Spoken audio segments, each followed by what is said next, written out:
Бүгін өңірлік коммуникациялар қызметінің алаңында кезекті жиын өтті. Онда бармақ басты көз қысылықпен күрес тақырыбында әңгіме қаузалды.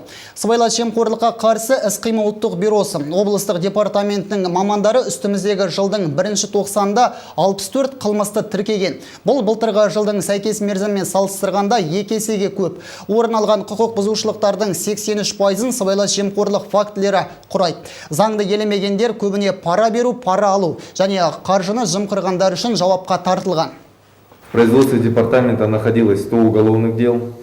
1-тоқсанда департаменттің өндірісінде сыбайлас жемқорлыққа қатысты 100 іс болды. Оның 74 бойынша тергеп-тексеру аяқталып, 47-сі сотқа жіберілді. 3 айдың қорытындысы бойынша өңірімізде бармақ басты көз қыстылыққа қатысы барлардың саны 3 есеге артқанын байқадық. Заң бұзған облыстық деңгейдегі 2 басшы ұсталды. Көбінесе заңды елемеу фактілері құқық қорғау органдарында және әкімдіктерде тіркелді.